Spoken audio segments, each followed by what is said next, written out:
मोबाईलवर प्रत्यक्ष आणून ठेवली आहे. म्हणजे जी लायब्ररी आपली 1105 उभी राहायची ती आता 24 तास उभी असण्यासाठी तरी आहे. हे सगळं जे काही आता जो बेस आहे तो खऱ्या अर्थानं आपल्या इंडियामध्येच आहे, आपल्या भारतामध्ये आहे. आणि इतिहास जर तुम्ही पाहिला तर फॉरेनचे लोक लायब्ररी सायन्सचं जे नॉलेज आहे ते भारतातून शिकून गेले. आणि एक काळ तर असा होता की पुस्तकं फक्त म्हणजे जुन्या काळात जे त्या काळातले जे विद्वत्त लोक होते तेच म्हणजे त्या ताम्रपत्रावर लिहायचे. आणि जे पुस्तकं लिहायचे नुकताच कागदाचा शोध लागल्यानंतर ते साप वगैरे ते डुबू वगैरे आपलं जे आपण पाहतो लिहायचे ते लिहायचे.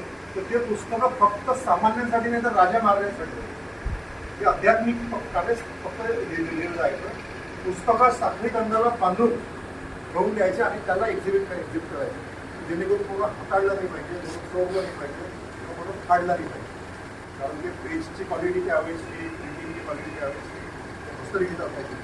तर ते हस्तलिखित हात लावल्याने खराब होतात, तर डाग लागतात, ते खराब होते, पेजेस खराब होतात.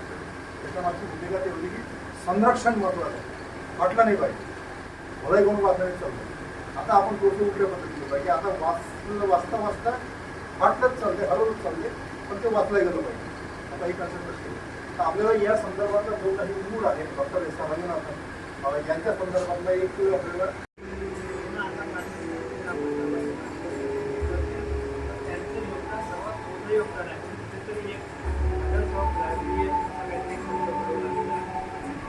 हे योगदान महात्मा गांधींच्या स्वातंत्र्यामध्ये होतं.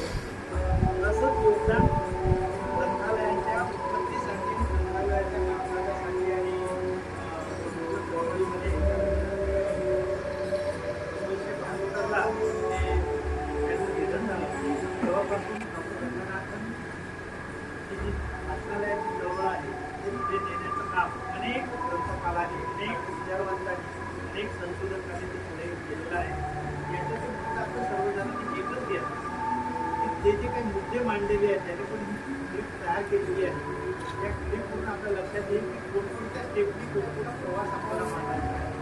आपण जसं पीपीटी मांडतो की नाही तशाच पद्धतीने त्यांनी ते व्यक्त केलेलं आहे. अशा या महान व्यक्तीला दिनानिमित्त आपण सर्वजण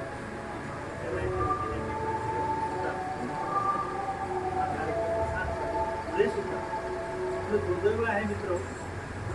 इथून पुढे मॅडमाने आपण संबोधन सांगितलं की आपण सुरुवातीला मला असं वाटतं की एक बाबतला आपण आता ते वर्ग सुरू होतील की नाही, झाले तर किती दिवस राहतील हा एक मोठा प्रश्न आलेला. बघूया ही परंपरा आपली आहे. 15 ऑगस्ट नंतरचे वर्ग, 15 ऑगस्टच्या नंतरच्या वर्गातही आज आपल्याकडे विद्यार्थी संख्या जर वर्गाची पाहणी केली तर समोर सांगतो आता 60 विद्यार्थ्यांची ॲडमिशन पासपोर्टला झालेली आहे. BSc 29 ॲडमिशन झाले आहे. ते 18 की 22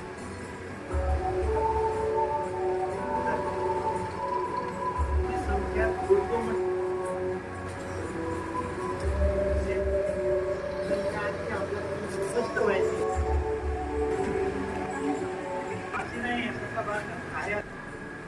सर्वात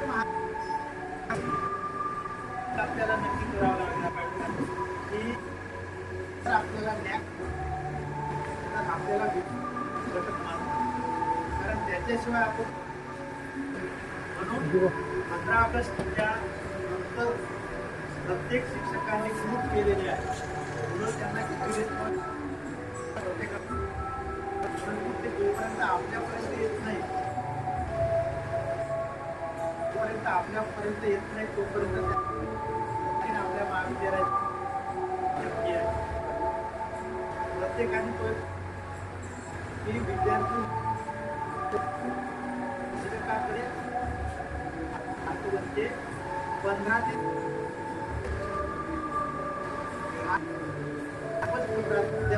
20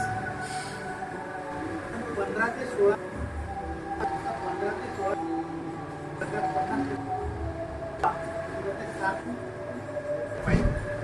तर की आता आपल्याला करण्याची वेळ आपण आतापर्यंत त्या लोकांवर टीका करत होते की हे ॲटो लावतात, हे त्यांना आम्ही टाकतात. पण आता मानसिकता आपण सर्वांनी मानतो. तर त्यांचं योगदान सर्वात मोठं योगदान आहे. तरी एक राजकीय काहीतरी हे योगदान महात्मा गांधी स्वातंत्र्यामध्ये होतं. तसंच योगदान